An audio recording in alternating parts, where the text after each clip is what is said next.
so here's part 404, last of the video. So a lot of the little pieces we kind of put all in the last video. All right. All right, now, if you guys notice, he's now laid down a mat over the table. Why? This one, before when I was doing the grill, as I was doing it, I kept flipping it over back and forth, and I was starting to get a little concerned about maybe scratching the vinyl. I didn't scratch the vinyl. Vinyl's excellent, so that's a good sign, and it didn't scratch. But I just wanted to, I had the mat available, and I just thought it would help move the part around if I have something fabric underneath it instead of something hard, you know. And the mat that we're using does not have a lot of fibers that he's picking up. Absolutely. So you have got to make sure whatever mat. I'm not going to use shag. Yeah, exactly. There's no, you know, shag carpets. But as far as, you got to make sure that you're not getting something where there's going to be a lot of electricity, a lot of stuff that's involved where it's going to be getting underneath that adhesive. You don't want anything ever to get underneath that adhesive. Now you notice here, that area I'm working on is the whole area where the windshield wiper goes. It's the plate that's right in front of the windshield. Oh, gotcha. And so as I'm heating it up, I'm just pushing it in a little bit as I go. I'm not trying to do the whole thing at once.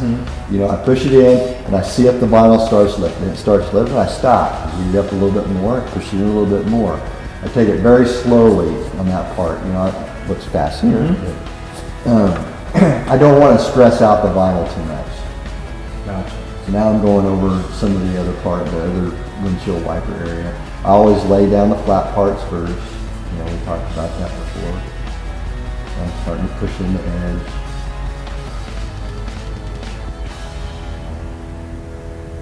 Making sure as I'm going, I'm not wrinkling up the corners of my overall piece. You know. A little bit more. Well, it truly was just one of those installs. I mean, I think it was perfect for the film. I think it was perfect for just us learning. Oh, yeah. Truly taking it on where it's just nice for us to know this film for you guys. I mean, I think a lot of you guys are out there trying different films. I think you guys are trying, all right, do I want to use Avery? Do I want to use 3M? Do I want to use Orcal? I mean, there's so many options out there. We do supply the Avery spring wrap and we do supply the 3M 1080. We have found that both of those films are just outstanding in the market. It's very important that you guys really check out the films first before you really just kind of dive off. Yeah, you may have a preference in one of them. There really is, because I mean, to me, the Avery seems to not have the initial bite that 3M does. Yeah, I'd agree with But that. there's a lot of guys out there that like that initial tack. They know that that film's going to just, you know, stick where they want it to, and that's outstanding. I mean, get to know that film that you want, and it'll really help you. And whoever's film you decide to go with, go get trained by them. Yeah. I mean, who knows the film better than the people that make it? Yeah, you know? and again, you may have a preference, but you may have a customer that just falls in love with the material that you're That's not true. used to. So That's true. if you can swing it, I will learn as much as you can on as many materials. But now here's the hood part. And again, I took as much stuff off of the hood as I could. If any of you know Jeeps, they have little hinges on the front that hold down the hood. They have in the back the hinge that actually flips the hood up. So I took everything off as I could, and I started out with the top, all the flat areas. I'm kind of working my way towards the front. I'm not stressing the material. I'm just kind of going slow. I'm not, you know, working my way down the side of the Jeep. And you'll notice here I've got it on the side on the table. I wish I would have had it on the other end. When you see me do the other side, you'll see what I'm talking about. I was able to lay the vinyl down more naturally. Yeah. So here you see a couple little tight fingers, and I'm going to work that out before I start really trying to push it. You know, I'm not bending, trying to smooth over too much, too tight of a wrinkle. If I notice it's starting to wrinkle, I'll pull it up and I'll heat it up like I did before. I'm going around the back side of the hood, trimming away so I can wrap it up underneath. Getting rid of any excess that I know I'm not gonna need. Man, it almost looks like a mouse ate the film on that one. That was,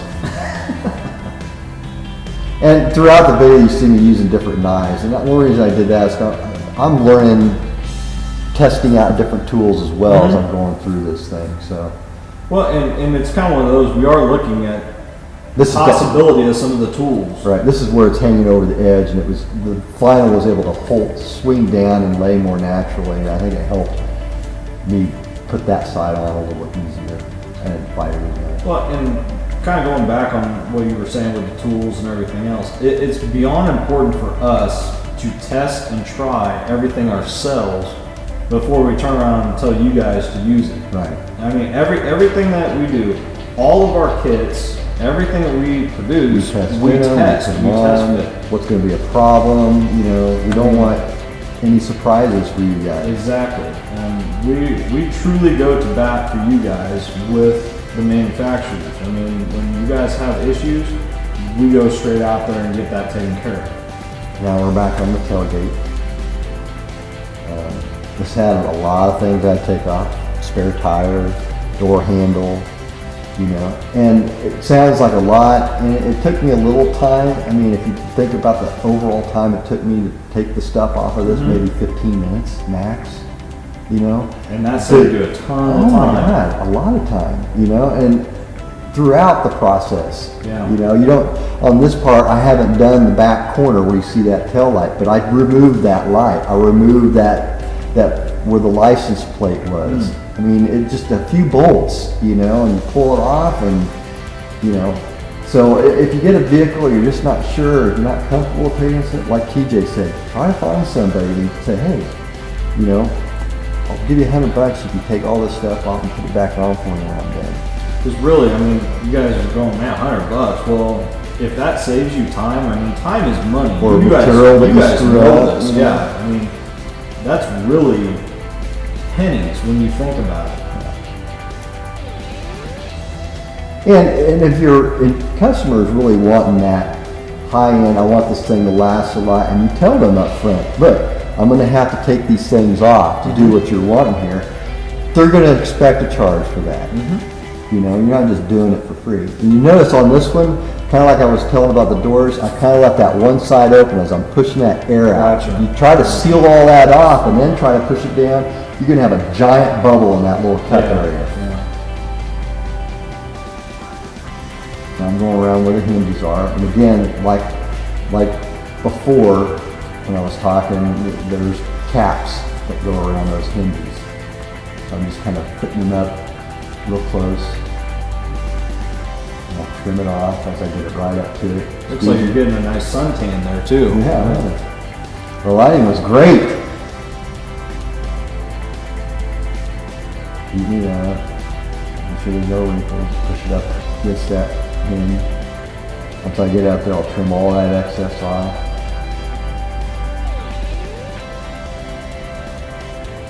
Fingers are great for pushing it in there.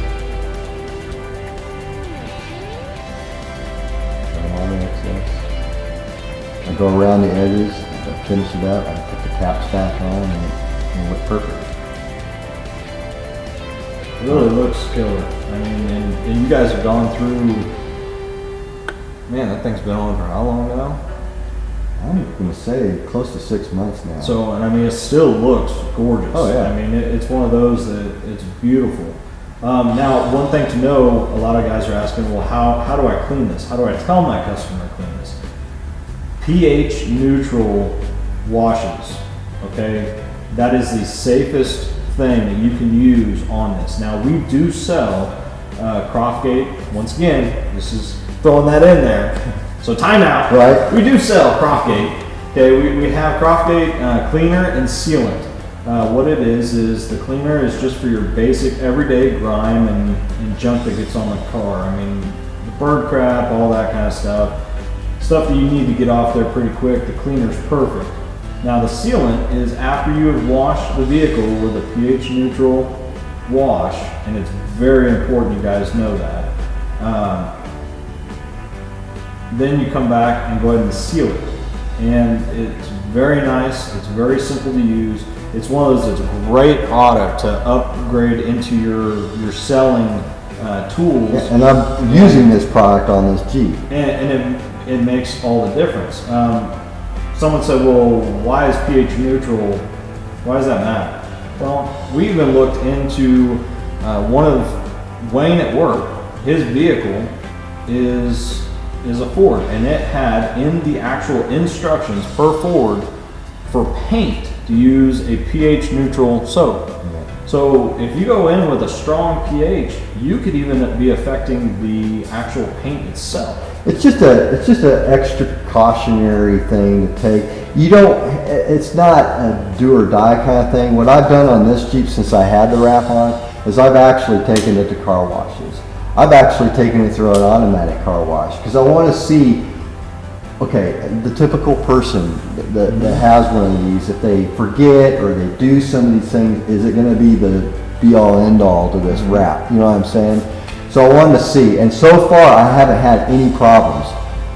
No problems with the car wash or taking it through the automatic car wash. Now I would suggest you do the automatic car wash all the time. I would personally, if you want to wash it, you get it home and take it to a car wash when you feel comfortable with the pH levels you're talking about. Yeah, and it's very important with that is we are doing this for testing reasons. Mm-hmm. I mean that's one of those where we're testing it.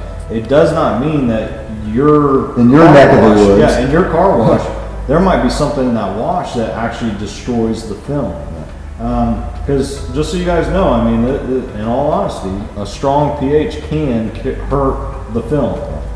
Anything that's got a petroleum base to it is not good for the film. So make sure you're giving this information to your customer of, hey, don't just all of a sudden slap on turtle wax and expect it to work out perfectly. It's not.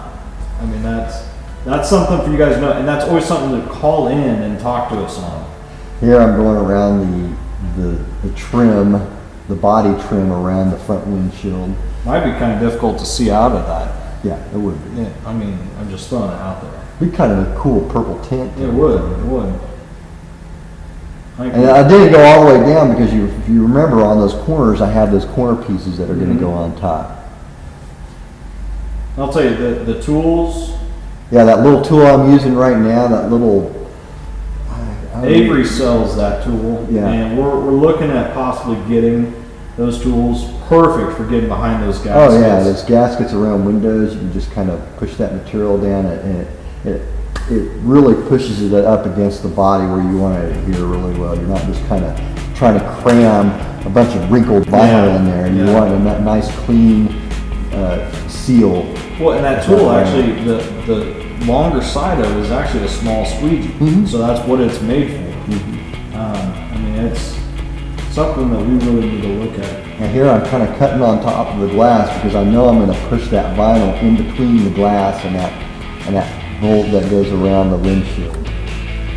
So I've given myself plenty of material. Now I'm picking the vinyl up off the windshield. And I thought about this in the beginning, like I did on the doors. I could have put that blue tape on the edge of the window, and I wouldn't be trying to pick it up off the windshield. So this kind of shows you. Now see the time I'm taking here, I could have been putting that on the blue tape. Yeah.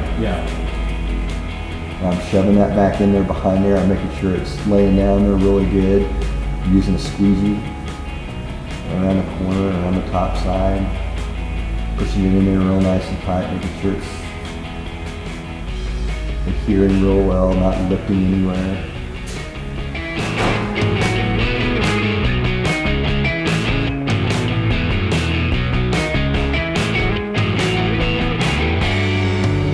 Finish that, now I'm on the bottom part.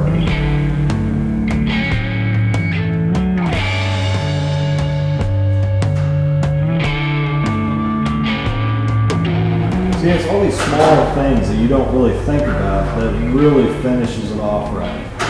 I mean, it truly makes it nice when you actually take the time and really think about all those small, intricate pieces that,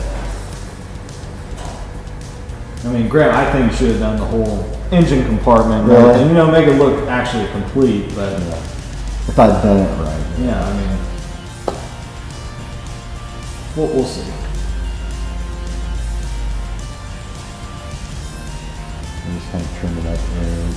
And on my Jeep, you don't see this, I haven't shown this, but on all the hinges I took off, that hinge that you see there, I plastic dipped them because they were all gray. And so I plastic dipped them black matte, and it really went well with the Jeep. Okay, so the install has been done. What issues did you end up coming up with the not post heating in certain areas? Okay, on the hood portion that you saw, what I did is, again, in the beginning, what I should have done is post heat each piece that we were doing as we went along. What I did though is I wrapped everything and then I went back and post heat everything. And when you do that, you tend to kind of get a little lax in getting everything because you've been post heating for a while now, everything all at the same time. And what I did is on the hood, I didn't quite get one corner. And so when I was talking earlier, when you heat stuff up, it shows you where you didn't squeegee and everything. Well, because of that, when I drove the Jeep home, the heat hit, the hood heated up, and when I got home, I had this nice little bubble about that big on the hood that I had to work out, and it could have been a real disaster. But those are reasons why you don't want to do that. Hand the keys to your customer, then take it home, and they get a giant bubble somewhere. Oh yeah, I mean, You know, they're going to have, from that point on, they're going to be questioning whether they made the right choice. Whether you did everything else perfect or not. You know what I mean? Yeah. So it's really an important part. And again, I would agree with, you really should probably do it as you're doing the vehicle. You do a section, post heat it. Then you're done. You don't have to worry about it. You're not having to post heat the entire vehicle all at once. and I would say it's not even you might, or I think it is you have to. Oh yeah. I mean, you guys keep thinking, well, I'll just throw it on the sun. The sun's going to do it. It doesn't do it.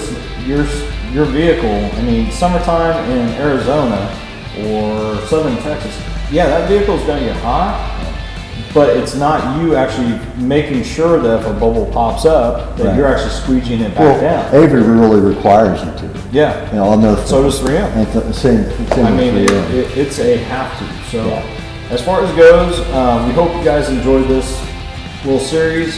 We've got, like I said, another series coming. It's going to be awesome on digital. There's going to be a lot to go over, but it's the things that helps us Basics. to help you. Don't get steered away from it. We're not turning you guys into designers or anything like that. These are just kind of basic things that's going to help you, you know, get the job, expedite the job a little faster with the customer, make them feel more comfortable. Like I feel comfortable leaving this in your hand. You seem to know what you're talking about. So. And we're going to make sure you get the product and it's going to look right. Yeah. So it's very important. So other than that, man, let's I guess we'll get back to work. Yeah. So, See you guys. Bye.